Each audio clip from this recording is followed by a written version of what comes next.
আমরা যারা রমজানের মৌসুমী মুসল্লি হয়েছি, রমজানের পরে আর মসজিদের দিকে আমাদেরকে আসতে দেখা যায় না। আমরা যারা রমজানের দান সাদেকা করেছি, রমজানের পরে আর আমাদের দান সাদেকা করতে দেখা যায় না। আমরা যারা রমজানে কোরআন তেলাওয়াত করেছি, তারাবির নামাজে কোরআন শ্রবণ করেছি, শুনেছি, রমজান চলে যাওয়ার পরে কোরআন আর ছুঁয়ে দেখা, স্পর্শ করার তৌফিক সুযোগ আমাদের যাদের হয় না, প্রিয় ভাইরা আমার, আমাদের জন্য অত্যন্ত ভয়াবহ একটা বার্তা আছে। সে বার্তা কি? আল্লাহ রাব্বুল আলামিন কোরআনে হাকিমে ইরশাদ করেছেন তিনি কার আমল ইবাদত কবুল করেন। আমরা যারা রমজানে প্রত্যেকে যার যার সাধ্য অনুযায়ী কম বেশি ভালো কাজ করার চেষ্টা করেছি, রমজানে রোজা রেখেছি, তারাবির নামাজ পড়েছি, কোরআন তেলাওয়াত করেছি, কোরআন তেলাওয়াত শুনেছি, দান সাদেকা করেছি, তাসবিহ তাহলিল করেছি, দোয়া করেছি, রোনাজারি করার চেষ্টা করেছি, যতটুকু তৌফিক হয়েছে ভালো কাজ করার চেষ্টা করেছি। রমজান মাসে যে সমস্ত ভালো কাজ, যে সমস্ত নেকামল আমরা করেছি, এর কোনটা আল্লাহর কাছে কবুল হয়েছে আর কোনটা হয়নি, এটা বোঝার বা এটার নিশ্চিতভাবে জানার কোনো উপায় বা সিস্টেম কি আছে? নাই। কিন্তু কোরআনে কারীমের একটি আয়াত থেকে আমরা ধারণা নিতে পারি কাদের আমল ইবাদত আল্লাহর কাছে কবুল হয়েছে। আল্লাহ রাব্বুল আলামিন ইরশাদ করেছেন, ইন্নামা ইয়াতাকাব্বালুল্লাহু মিনাল মুত্তাকিন। আল্লাহ রাব্বুল আলামিন মুত্তাকিদের, আল্লাহ ভীরুদের, যাদের মধ্যে আল্লাহ ভীরুতা অর্জন হয়েছে, যাদের মধ্যে আল্লাহর ভয়ের চেতনা জাগ্রত হয়েছে, সেই চেতনা থেকে যারা আল্লাহর আদেশ নিষেধ অনুযায়ী নিজেকে পরিচালিত করে, তাকওয়া চর্চা করে, মুত্তাকিদের কাতারে যারা নিজেদেরকে শামিল করতে পারে, আল্লাহ রাব্বুল আলামিন বলেছেন আল্লাহ তাআলা তাদেরটাই কবুল করেন। অতএব যদি রমজানের পরেও আপনার মসজিদের আনাগোনা, মসজিদের আসা যাওয়া বলবৎ থাকে, অব্যাহত থাকে, রমজানের পরেও যদি আপনার কোরআন খুলে তেলাওয়াত করার সুযোগ সৌভাগ্য অর্জন হয়, রমজানের পরেও যদি আপনার মাঝে মধ্যে হলেও আল্লাহর কাছে দুহাত তুলে দোয়া করবার তৌফিক হয়, সুযোগ হয়, সামর্থ্য হয়, রমজানে অনেক বেশি দান সাদেকা করেছেন, রমজানের পরে এত বেশি পারেন না, অল্প হলেও দান সাদেকা করার চেষ্টা করেন, তাহলে আপনি আল্লাহর কাছে নিজেকে সেই সৌভাগ্যবান মানুষদের কাতারে শামিল বলে সুধারণা করতে পারেন যাদের রমজানের আমল ইবাদত আল্লাহ তাআলা কবুল করেছেন। আলহামদুলিল্লাহ। প্রিয় ভাইরা, আমাদের আমল ইবাদত কবুল হয়েছে কিনা এটা বুঝার সবচেয়ে বড় মাধ্যম হলো এটি, রমজানের পরেও যদি আমি রমজানের আমল ইবাদতের ধারাকে ধরে রাখতে পারি, অব্যাহত রাখতে পারি, সে আমলগুলো পরিমাণে, ভলিউমে সেরকম করতে না পারলেও অল্প অল্প করে হলেও যদি রমজানের পরে সেগুলোকে আমরা ধরে রাখতে পারি, এখনো মসজিদে যাওয়া আসা থাকে, কোরআনের সাথে সম্পর্ক থাকে, অন্যান্য নেকামলগুলো যদি অল্প অল্প করেও করতে পারি, তাহলে এর মানে হলো এটা আলামত আল্লাহ তাআলা আমার রমজানের ইবাদত কবুল করেছেন, আমাকে মুত্তাকিদের কাতারে শামিল করেছেন। রমজানের পরে এখন গুনাহ করতে গিয়ে বুকটা কাঁপে। আল্লাহ দেখেন যে আল্লাহর ভয়ে রমজানে হারাম থেকে বেঁচে থাকার চেষ্টা করেছি, সে আল্লাহর ভয় এখনো বেঁচে থাকার চেষ্টা করি, হয়তো ততটা পারি না কিন্তু চেষ্টাটা করি, এটুকু যদি করতে পারি তাহলে এটা একটা আলামত, এটা একটা ইন্ডিকেটর যে আল্লাহ তাআলা আমাদের রমজানের আমল ইবাদত কবুল করেছেন। আল্লাহ আমাদের সবাইকে সেরকম সৌভাগ্যবান মানুষের কাতারে শামিল হওয়ার তৌফিক দান করুন। সম্মানিত ভাইরা, নবী করিম সাল্লাল্লাহু আলাইহি সাল্লাম বলেছেন, আহাব্বুল আমালি ইলাল্লাহি আদওয়ামুহা ওয়া ইন কাল। আল্লাহর কাছে সবচেয়ে প্রিয় আমল, আল্লাহর কাছে সবচেয়ে পছন্দনীয় কাজ, সবচেয়ে আল্লাহর ভালোবাসার কাজ বান্দার, সেই কাজ, যেই ভালো কাজ, যেই ইবাদত, যে আমল বান্দা নিয়মিত করে, পরিমাণে সেটা অল্প হলেও হোক, পরিমাণে অল্প কিন্তু করে নিয়মিত, আল্লাহর কাছে আমলটা বেশি প্রিয় সেই আমলের তুলনায় যে আমল একসাথে অনেক করা হয় কিন্তু পরে আর করার কোনো খবর নাই। কেউ রমজানে কোরআনে কারীম 2 খতম দিয়েছেন, মাশাআল্লাহ, কেউ 3 খতম দিয়েছেন, কিন্তু রমজানের পরে কোরআনে কারীম 3 খতম, 2 খতম, 1 খতম দেয়া তো দূরের কথা, পরবর্তী রমজান পর্যন্ত আর কোরআনটা ছুঁয়ে দেখা হয় না, খুলে পড়া হয় না, তেলাওয়াত করা হয় না, 1 পৃষ্ঠা পড়ার সুযোগ হয় না। তাহলে এই 3 খতম 2 খতমের চাইতে রমজানে কেউ যদি 1 খতম কোরআন দেন অথবা তার চাইতে কমও কোরআন তেলাওয়াত করেন, কিন্তু রমজানের পরে সেই কোরআন দিনে হয়তো 2-5 পারা পড়তে পারেন না, কিন্তু 1 পৃষ্ঠা হইলেও পড়েন, 2 পৃষ্ঠা হইলেও পড়েন, তার দৈনন্দিন রুটিনের মধ্যে কোরআন তেলাওয়াত থাকেই থাকে, আল্লাহর কাছে ওই 3 খতম দেওয়া কোরআন তেলাওয়াতকারীর চাইতে মাত্র 10 পারা কোরআন তেলাওয়াত করেছেন যিনি রমজানে, কিন্তু রমজানের পরেও সেটাকে ধরে রেখেছেন, পরিমাণে অল্প হলেও আল্লাহর কাছে এই দ্বিতীয় ব্যক্তি অনেক বেশি শ্রেয় এবং প্রিয়। প্রিয় ভাইরা আমার, রমজানে আপনি অনেক দান দক্ষিণা করলেন, রমজানের পরে আর খবর নাই। আল্লাহর কাছে এটার চাইতে বেশি প্রিয় রমজানের তৌফিক অনুযায়ী দান সাদেকা করেছেন, রমজানের পরেও আপনি দান সাদেকা অল্প অল্প হলেও ধরে রাখার চেষ্টা করেছেন। আল্লাহ আমাদের সবাইকে রমজানে যে সমস্ত নেকামলগুলো আমরা করতে পেরেছি, রমজান শেষ হওয়ার সাথে সাথে সেগুলো বন্ধ না করে বরং সেই আমলের ধারাবাহিকতাকে আল্লাহ আমাদেরকে ধরে রাখার তৌফিক দান করুন। ভাইরা আমার, আমরা কি রমজান মাসকে পুজো করেছি নাকি আল্লাহর ইবাদত করেছি? ইবাদত কি আল্লাহকে করেছেন না রমজান মাসকে করেছেন? আল্লাহকে করেছেন। যদি রমজান মাসকে কেউ ইবাদত করে, রমজান মাসকে যদি কেউ পুজো করে, তাহলে তার এখন আর ইবাদত করার দরকার নাই, কারণ রমজান শেষ হয়ে গেছে। আর যদি কেউ ইবাদত করে আল্লাহকে, তাহলে যে আল্লাহ রমজানে ইবাদতের নির্দেশ দিয়েছেন, সে আল্লাহর নির্দেশ রমজানের পরেও ইবাদতের জন্য আছে না নাই? আল্লাহ বলেছেন ওয়াবুদু রাব্বাকা হাত্তা ইয়াতিয়াকাল ইয়াকিন। তোমার রবের ইবাদত শুধু রমজানে নয়, রমজান ইবাদতের মৌসুম হিসাবে ইবাদত বেশি হতে পারে, কিন্তু রমজানের ইবাদতের ধারা মৃত্যু আসার আগ পর্যন্ত তোমাকে ধরে রাখতে হবে, তবেই আল্লাহর কাছে সাকসেস হওয়া যাবে, তবেই আল্লাহর কাছে সফল হওয়া যাবে, সার্থক হওয়া যাবে। আমাদের এই জীবন সাধনা, আমাদের তাকওয়ার সাধনা, আমাদের সিয়াম সাধনা, আমাদের রমজানের ইবাদত বন্দেগী আল্লাহর কাছে কবুল হবে।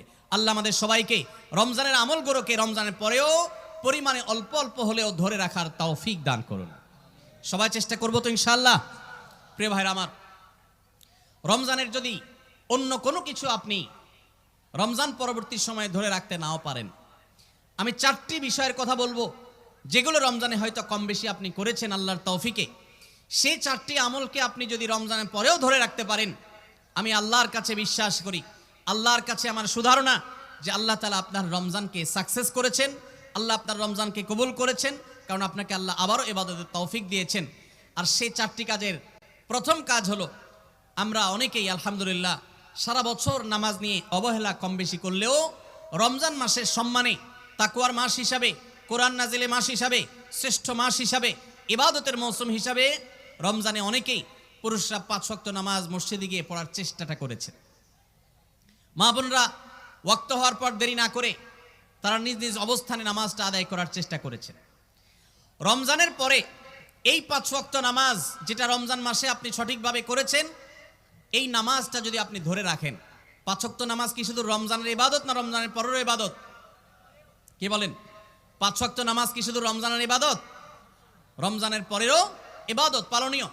অতএব 5 ওয়াক্ত নামাজ যদি আপনি রমজানের পরে ধরে রাখতে পারেন, আপনার জান জীবন যেতে পারে, অনেক লস হয়ে যেতে পারে, কিন্তু ওয়াক্ত চলে যাবে আর আপনি নামাজ পড়বেন না। ইমানদারের দ্বারা এটা কল্পনা করা যায় না, কোনো মুসলমানের জন্য এটা কল্পনা করা যায় না যে তিনি নামাজের ওয়াক্ত চলে যাবেন আর অবলীলায় তিনি অন্য কোনো কাজে ব্যস্ত থাকবেন, অসম্ভব। এর সাথে ইমানের সাংঘর্ষিকতা এই লেভেলের যে ওমর ইবনুল খাত্তাব রাদিয়াল্লাহু তাআলা বলেছেন, লা হাজ্জা ফিল ইসলামি লিমান তারাকাস সালাহ।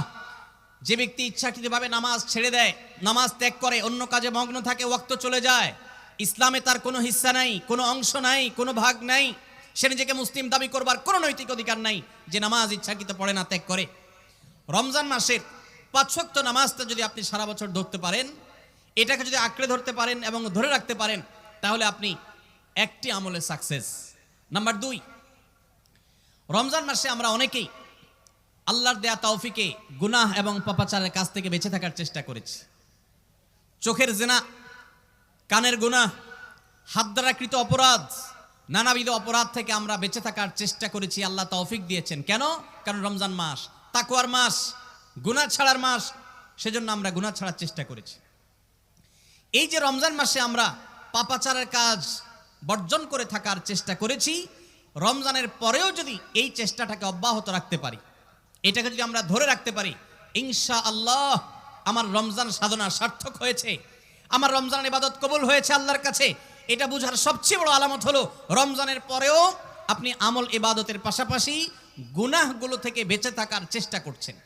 আপনি কোনো পাপের কাজ করতে যাচ্ছেন, মোবাইলে কোনো হারাম ভিডিও দেখতে যাচ্ছেন, হারাম কোনো বিষয় আপনি লিপ্ত হতে যাচ্ছেন, সাথে সাথে আপনার যদি আল্লাহর কথা স্মরণ হয় আর আপনি ওই হারাম থেকে নিজেকে বাঁচিয়ে রাখতে পারেন, তাহলে আপনার রমজান সাধনা সার্থক। আপনি আর কিছু না পারেন, রমজানের এই দুটি কাজ, প্রথমত 5 ওয়াক্ত নামাজ, দ্বিতীয়ত হলো যেই কোনো পাপাচার থেকে বেঁচে থাকা। এই দুটা যদি করতে পারেন তাহলে অনেকাংশেই আপনার রমজান সফল এবং সার্থক ইনশাআল্লাহ। প্রিয় ভাইরা আমার, আল্লাহ যেখানে বলেই দিয়েছেন ইন্নামা ইয়াতাকাব্বালুল্লাহু মিনাল মুত্তাকিন, আল্লাহ শুধু মুত্তাকিদেরটাই কবুল করেন। মুত্তাকি না হয়ে আল্লাহর কাছে কিছু উপস্থাপন করলে, পেশ করলে, দান দক্ষিণা করলে, কোরবানি করলে, নেকামল করলে আল্লাহ সেটা কবুল করেন না, মুত্তাকিদেরটাই কবুল করেন। অতএব আপনি মুত্তাকি কিনা তার পরিচয় হবে, তার প্রমাণ হবে আপনি পাপাচার থেকে বাঁচার জন্য সংগ্রাম করছেন কিনা। আপনি যদি গুনাহ থেকে বাঁচার জন্য সংগ্রাম করেন, চেষ্টা করেন, সাধনা করেন, পরিশ্রম করেন, নিয়ত করেন, ইচ্ছা করেন এবং এর জন্য আপনি পদক্ষেপ গ্রহণ করেন, তাহলে তার মানে হলো আপনি মুত্তাকি। যত বেশি গুনাহ থেকে বাঁচার চেষ্টা করতে পেরেছেন তত বড় মাপের মুত্তাকি। আর যত বড় মাপের মুত্তাকি, রমজানের ইবাদত তত বেশি আল্লাহর কাছে কবুল হয়েছে, সেই ধারণা আল্লাহর কাছে আমরা পোষণ করতে পারি ইনশাআল্লাহ। প্রিয় ভাইরা আমার, একজন সাহাবী নবী করিম সাল্লাল্লাহু আলাইহি সাল্লামকে জিজ্ঞাসা করেছেন, হে আল্লাহর রাসূল, কিভাবে আমি সবচেয়ে বড় ইবাদত গুজার হব, সবচেয়ে বড় আমলকারী কিভাবে হতে পারি? আমাদের কাছে বহু মানুষ কাগজ লিখে পাঠান, চিরকুট লিখে দেন যে হুজুর কোন আমলটা করলে বেশি সওয়াব হবে, আল্লাহ বেশি সন্তুষ্ট হবেন, আল্লাহর ইবাদত বেশি হবে কোন আমলটা করলে। প্রিয় ভাইরা আমার, নবী করিম সাল্লাল্লাহু আলাইহি সাল্লাম বলেছেন, ইত্তাকিল মাহারিমা তাকুন আবাদান নাস, তুমি হারাম কাজ থেকে বেঁচে থাকো, অবৈধ কাজ থেকে নিজেকে বিরত রাখো, গুনাহের ধারে কাছেও যেও না, পাপাচারের পথ মারিও না, তুমি সবচেয়ে বড় ইবাদত গুজার হবে, সবচেয়ে বড় নেকামল হতে পারবে। অনেক বেশি নফল রোজা রাখে, অনেক বেশি দোয়া দুরুদ পড়ে, অনেক বেশি কোরআন তেলাওয়াত করে, অনেক বেশি নফল দান সাদেকা করে, অনেক বেশি নফল কাজ করে, এই লোক আল্লাহর খাতা বড় ইবাদত গুজার নয়। আমাদের স্মৃতিতে ইবাদত গুজার বলতে ভেসে ওঠে সারাক্ষণ নামাজের রত থাকা মানুষের কথা, আমাদের স্মৃতিতে ভেসে ওঠে ইবাদত গুজার মানে হলো ঘন ঘন নফল রোজা রাখা ব্যক্তির ছবি। আমাদের স্মৃতিতে ইবাদত গুজার বলতে ভেসে ওঠে যে ব্যক্তি অনেক বেশি নফল আমল, জিকির আজকার ইত্যাদিতে মাশগুল থাকে। অথচ নবীজি বলছেন, ইত্তাকিল মাহারিমা তাকুন আবাদান নাস, তুমি হারাম কাজ থেকে বেঁচে থাকো, সবচেয়ে বড় ইবাদত গুজার হতে পারবে, সবচেয়ে বড় নেকামল হতে পারবে যদি তুমি হারাম কাজ থেকে বেঁচে থাকতে পারো। ভাইরা আমার, আপনি যদি আপনার এই দুই ঠোঁট দিয়ে কোনো কটু কথা, অশ্লীল কথা, গালিগালাজ এটা আপনার মুখ দিয়ে যদি বের না হয়, রমজানের আগে হতো, রমজান মাসে আপনি তওবা করেছেন, রমজানের পরেও এই সংগ্রামে আপনি জিতে আছেন, টিকে আছেন, আপনার মুখ দিয়ে কোনো অন্যায় হয় না, তার মানে হলো আপনি মুত্তাকিদের কাতারে শামিল হতে পেরেছেন, আপনি গুনাহ থেকে বাঁচতে পেরেছেন। আপনার আমল দেখা যায় না, কিন্তু এই যে গুনাহ থেকে বাঁচার সংগ্রামে আপনি জিতে গেছেন, আপনি নিজেকে বাঁচিয়ে রাখতে পেরেছেন, এটাই হলো আপনার সফলতা, এটাই হলো আপনার সার্থকতা। আজকাল নফল রোজা, নফল নামাজ, নফল দোয়া দুরুদ, নফল জিকির আজকার, নফল দান সাদকা করা মুসলমানের সংখ্যা কম নয় সমাজে। যেই মুসলমানের অভাব সেটা হলো গুনাহমুক্ত জীবন গঠন করা মুসলমানের অভাব, মুত্তাকি মানুষের অভাব, গুনাহমুক্ত মানুষের অভাব। গুনাহমুক্ত মানুষ পাওয়া যায় না। ভাইরা আমার, আমাদের চেষ্টা করতে হবে আমার হাত এবং মুখ দ্বারা কারোর অধিকার খর্ব হবে না, কারোর কষ্ট হবে না। মুসলমান তো বটে, অমুসলমানকেও কোনো কষ্ট আমি দেব না, কারোর অধিকার নষ্ট হবে না, সম্পদে কারোর হক আমি নষ্ট করব না। আমি ওয়াজ মাহফিল শুনলাম, দিন কি দিন শুনলাম, ঘন্টাকে ঘন্টা শুনলাম, শুনতে শুনতে আমি কেঁদে দিলাম। 2 পয়সার কোনো ভ্যালু নাই যদি আমি দোকানদারি করতে গিয়ে কাস্টমারের সাথে 2 নাম্বারি করি, কাস্টমার হয়ে দোকানদারের সাথে 2 নাম্বারি করি, জমির আইল ঠেলাঠেলি করি, আরেকজনের ফসল আমি নিজে তুলে নিয়ে আসি, অন্যায়ভাবে কারোর হক নষ্ট করি, কথা দিয়ে কাউকে কষ্ট দেই, আচরণ দিয়ে কাউকে কষ্ট দেই, কারোর কোনো অধিকার নষ্ট করি, কারোর গীবত শিকায়েত করি, কারোর পেছনে তার সমালোচনা করি, বিদ্রুপ করি, কাউকে আমরা ব্যঙ্গ নামে ডাকি, ফেসবুকে, সোশ্যাল মিডিয়াতে অথবা অফলাইনে, অনলাইনে, যেই কোনো সেক্টরে, যেই কোনো জায়গাতে, যেই কোনো প্ল্যাটফর্মে এই ধরনের গুনাহের কাজে যদি আপনি লিপ্ত থাকেন, তো আপনার এই শত শত মাহফিল, হাজারো মাহফিল শোনা, মাহফিলে আসা, এটার কোনো মানে হতে পারে না। আল্লাহ আমাদের সবাইকে রমজান মাসে গুনাহ থেকে বাঁচার যে চেষ্টাটুকু আমরা করতাম, রমজানের পরেও সেটাকে আমাদের ধরে রাখার তৌফিক দান করুন। রমজানের পরে গুনাহ থেকে বাঁচার চেষ্টা করবো তো ইনশাআল্লাহ। অনেক ভাইরা আছেন অনেক হারাম কাজ করেন নাই, কেন? রমজান মাস, কিন্তু এখন আবার সেটা শুরু করে দিয়েছেন। এর মানে হলো আপনার রমজানের ইবাদত কবুল হওয়ার সম্ভাবনা ক্ষীণ। নিশ্চিত তো বলা যাবে না, তবে প্রবল সুধারণা করা যায়, সম্ভাবনা অনেক প্রবল যদি আপনার সেই রমজানের আমলগুলোকে আপনি এখন ধরে রাখতে পারেন। অন্য সব না পারেন, অন্তত আমি 4টা আমলে কথা বলেছি। 5 ওয়াক্ত নামাজ আর সকল প্রকার গুনাহ এটা থেকে বিরত থাকা। আর 3 নম্বর হলো কোরআনে কারীমের তিলাওয়াত। অনেকে আমরা আলহামদুলিল্লাহ কোরআন তেলাওয়াত করেছি রমজানে, কারণ রমজান মাস কোরআন নাজিলের মাস। আমাদের সালাফ পূর্বসূরীরা রমজান মাসে কোরআন হাত থেকে রাখতেন না। আমরা অনেকেই নিজে কোরআন খতম দিয়েছি। যারা খতম দিতে পারেন না, একটু হলো তেলাওয়াত করেছেন, তারাবিতে হাফেজ সাহেবের কাছ থেকে তেলাওয়াত শুনেছেন, কোনো না কোনোভাবে কোরআনের সান্নিধ্যে এসেছেন। দুর্ভাগ্যজনক বাস্তবতা, রমজান চলে যাওয়ার সাথে সাথে আমাদের কোরআনের সাথে সম্পর্ক শেষ হয়ে গেছে। ঠিক না ভাই? ঠিক। বহু মানুষ আছে কোরআন স্পর্শ করে না। দিনের ভিতরে 2-4 ঘন্টা, 5 ঘন্টা, 6 ঘন্টা সময় পর্যন্ত অনেকে সোশ্যাল মিডিয়াতে ডুবে থাকেন, মোবাইলে ডুবে থাকেন।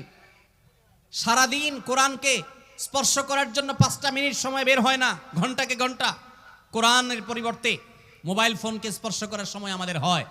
মনে রাখবেন, আপনার রমজানের আমল ইবাদত সার্থক হবে, সফল হবে, কবুল হওয়ার সম্ভাবনা জোরালো হবে যদি রমজানে যে কোরআন আপনি প্রতিদিন 2-4 পারা তেলাওয়াত করেছেন, এখন 2-4 পারা না পারেন 2-4 পৃষ্ঠা হলেও পড়েন, কিন্তু আপনার দিনের একটা সময় অবশ্যই বরাদ্দ থাকা উচিত কোরআনের জন্য। আজ মুসলিম জাতির যে দুরবস্থা আমরা দেখতে পাচ্ছি, পৃথিবীর পূর্ব থেকে পশ্চিম, উত্তর থেকে দক্ষিণ, চতুর্পাশে আমরা যে হাহাকার দেখতে পাচ্ছি, লাঞ্ছনা দেখতে পাচ্ছি, অপমান দেখতে পাচ্ছি, পরাজয়ের গ্লানি দেখতে পাচ্ছি, মুসলমানদের দুরবস্থার অন্যতম প্রধান কারণ হলো আজ মুসলমান কোরআন থেকে দূরে সরে গেছে। নবী করিম সাল্লাল্লাহু আলাইহি সাল্লাম বলেছেন, ইন্নাল্লাহা ইয়ারফাউ বিহাযাল কিতাবি আকওয়ামা ওয়া ইয়াদাউ বিহি আখারিন। আল্লাহ রাব্বুল আলামিন এই কোরআনের মাধ্যমে বহু জাতির মর্যাদাকে আকাশে তুলবেন। আবার এই কোরআনের প্রতি অবহেলার কারণে, অবজ্ঞার কারণে, কোরআনকে ছেড়ে দেওয়ার কারণে, কোরআন থেকে দূরে থাকার কারণে, কোরআনকে পরিহার করবার কারণে বহু জাতিকে আল্লাহ তাআলা অপমানিত করবেন, অপদস্থ করবেন, তাদেরকে আকাশ থেকে পাতালে নামিয়ে ছাড়বেন। সেই দুর্ভাগ্যজনক বাস্তবতা আজ আমরা প্রত্যক্ষ করছি।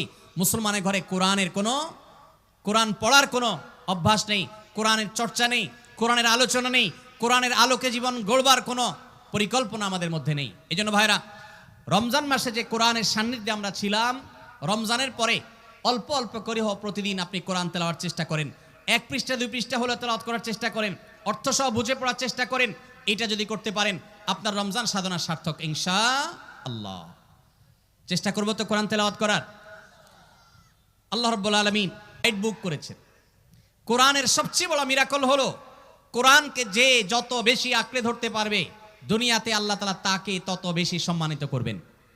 ইসলামের ইতিহাসের সোনালী যুগের যারা স্বর্ণ মানব ছিলেন, সেই খুলাফায়ে রাশেদা, তাদের পরবর্তী যুগের যে সোনালী ইতিহাস ছিল, যখন বিশ্ব মুসলমানের পদতলে ছিল, মুসলমান যখন বিশ্বের সুপার পাওয়ার ছিল, গোটা বিশ্বে মানবতা তার সর্বোচ্চ শিখরে যখন আসীন হতে পেরেছে, মানবতা সবচেয়ে বেশি যখন প্রতিষ্ঠিত হয়েছে, যখন মুসলিম নয় শুধু অমুসলিমরাও সবচেয়ে সুখে শান্তিতে পৃথিবীতে বসবাস করতে পেরেছে, কারণ অধিকার খর্ব করা হয় নাই, অধিকার আদায়ের মতো আজকের পৃথিবীতে যে নাটক চলমান আছে, সেই নাটক তখন হয়নি। সেই সোনালী অতীত মুসলমানদের যে ছিল, তখনকার মুসলমানরা কোরআনকে তারা আঁকড়ে ধরেছিল, কোরআনকে তারা মাথায় রেখেছিল, কোরআনকে তারা জীবনে ধারণ করেছিল, কোরআনকে তারা সবসময় স্মরণ করেছে, বরণ করেছে, গ্রহণ করেছে, কোরআন দিয়ে নিজের জীবনকে সাজিয়েছে, তার সুফল তারা পেয়েছে। আজ কোরআন আমাদের কাছে অবহেলিত, কোরআন আমাদের কাছে আজ সবচেয়ে বেশি পরিত্যক্ত। যেই গ্রন্থ বছরে আমরা রমজান মাস ছাড়া অনেকে উল্টায় দেখি না, পাঠ করি না। মোবাইলে আমার বহু অ্যাপ আছে, সাথে কোরআনের অ্যাপও আছে। আমি সোশ্যাল মিডিয়ার অ্যাপগুলো দিনের ভিতরে 50, 60, 70, 80, 100 বার ওপেন করলেও কোরআনের অ্যাপটা দিনে একবার ওপেন করা হয় না। কোরআনের জন্য কোনো সময় আমার বরাদ্দ নাই। আমাদের বাসা বাড়িতে অনেক কিছু চলে, কোরআন তেলাওয়াত চলে না। বহু কিছু নিয়ে আড্ডা হয়, কোরআন নিয়ে পাঠচক্র হয় না, গ্রুপ ডিসকাশন হয় না, আলোচনা পর্যালোচনা হয় না। এইরকম পরিবার আজ ঘরে ঘরে, প্রত্যেকটা জায়গায় জায়গায়। আর এই কারণে আজ আমাদের দুরবস্থা আমরা দেখতে পাচ্ছি পৃথিবীর চতুর্প্রান্তে রয়েছে। আল্লাহ তাআলা আমাদের সবাইকে কোরআনকে সারা জীবনের জন্য আমাদের সাথী করার তৌফিক দান করুন। কোরআন নিয়মিত পড়বেন তো ইনশাআল্লাহ? প্রতিদিন পড়বেন তো ইনশাআল্লাহ? আল্লাহ আমাদের সবাইকে প্রতিদিন কোরআন তেলাওয়াতের তৌফিক দান করুন, কোরআন বুঝে পড়ার তৌফিক দান করুন, কোরআনের আলো থেকে আলো গ্রহণ করবার তৌফিক দান করুন, সমাজ এবং রাষ্ট্রকে কোরআন দিয়ে সাজাবার তৌফিক দান করুন। বলুন আমিন। নাম্বার 4, শেষ পয়েন্ট। রমজান উপলক্ষে আমরা অনেকেই ভোর রাতে সাহরি খেতে উঠে আল্লাহর কাছে কম বেশি দোয়া করার চেষ্টা করেছি, 2-4 রাকাত তাহাজ্জুদ নামাজ পড়ার চেষ্টা করেছি, ঠিক না? ঠিক। ইফতার সামনে নিয়ে অনেকে দোয়া করেছেন। রমজান মাসে রোজাদারের দোয়া কবুল হয় দিনের বেলায়, অনেকে দোয়া করেছেন। রমজান শেষ, তাহাজ্জুদ পড়া তো ভোর রাতে উঠে দূরের কথা, অনেকের ফজর নামাজ পড়াটাই কঠিন হয়ে গেছে, ঠিক না ঠিক? আজ রমজানের পরে রমজানের সেই আমলের ধারাবাহিকতা, অর্থাৎ ভোর রাতে তাহাজ্জুদের নামাজ পড়ার যদি কেউ অভ্যাস ধরে রাখতে পারেন, এটা হবে সবচেয়ে বড় অর্জন। এটা যদি না পারেন, অন্তত ফজরের নামাজ, 5 ওয়াক্ত নামাজ তো পড়বেনই, ফজর নামাজ স্পেশালি জামাত যাতে কোনোভাবে মিস না হয়, আর দিন এবং রাত 24 ঘন্টার কোনো একটা সময় আল্লাহর কাছে দুহাত তুলে দোয়া করার অভ্যাস গড়ে তুলবেন। চেষ্টা করবেন তো ইনশাআল্লাহ। কয়েকটা সময়ের দোয়া আল্লাহর কাছে করলে সেটা বিফলে যায় না। এর ভিতরে একটা হলো ভোর রাতের দোয়া, আরেকটা হলো 5 ওয়াক্ত নামাজের পরের দোয়া, আরেকটা দোয়া কবুলের সময় আছে শুক্রবারে। কোন সময় হাদিস এটা ফিক্স করা হয় নাই, তবে হাদিস বিশ্লেষকগণ অনেকেই বলেছেন সেই সময়টা হলো জুমার দিন আসরের পরের সময়। জুমার দিন আসরের পরে সূর্য ডুবার আগ পর্যন্ত আল্লাহর কাছে যদি দোয়ায় মাশগুল থাকেন, বাসা বাড়িতে আছেন, কর্মস্থলে আছেন, রাস্তাঘাটে আছেন, যেখানে যে অবস্থায় আছেন, জুমার দিন শুক্রবার বাদ আসর সূর্য ডুবার আগ পর্যন্ত দোয়া কবুলের মোক্ষম একটা সময়, অসাধ্য সাধন করবার সময়, একেবারে অসম্ভবকে সম্ভব করার সময়, আল্লাহর কাছ থেকে সবকিছু নিজের করার সময়। এই জন্য এই সময়গুলো আমরা মিস করব না। তো রমজান মাসের দোয়ার অভ্যাসটা যদি রমজানের পরে আপনি ধরে রাখতে পারেন, ব্যাস এনাফ। 5 ওয়াক্ত নামাজ, সকল প্রকার হারাম পাপাচার বর্জন, কোরআনে কারীমের তেলাওয়াত অল্প অল্প করে হলেও প্রতিদিন একটা সময় ফিক্স করে যে এই সময় কোরআন তেলাওয়াত ছাড়া আর কিছু করব না। ঘুম থেকে উঠে প্রথম কাজ হবে ওযু করে আমি কোরআন তেলাওয়াত করব, ফজর নামাজের পরে একটু পড়ব। আর 4 নম্বর হলো দিন এবং রাতের কোনো একটা সময় আল্লাহর কাছে দোয়া করার অভ্যাস করব। অনেক লোক আছি আমরা যে 24 ঘন্টার ভিতরে সপ্তাহে সপ্তাহ, মাসকে মাস চলে যায়। অনেক নিয়মিত নামাজি মানুষ আছেন, অনেক দাড়িওয়ালা মানুষ আছেন, এমনকি অনেক মাদ্রাসার ছাত্র, এমনকি আলেমও আছেন। মাসকে মাস চলে যায়, আল্লাহর কাছে হাত তুলে একটু চোখের পানি ফেলে শেষ কবে দোয়া করেছি বলতে পারবো না। এর চাইতে বড় হতভাগা আর কেউ হতে পারে না। এই জন্য রমজান মাসের দোয়ার আমলটা, রমজানে হয়তো আপনি দিনে 4 বার 5 বার করেছেন, রমজানের পরে একবার করেন। রমজানে হয়তো 10 মিনিট 15 মিনিট 20 মিনিট ধরে দোয়া করেছেন, রমজানের পরে অন্তত 2 মিনিট ধরে দোয়া করেন।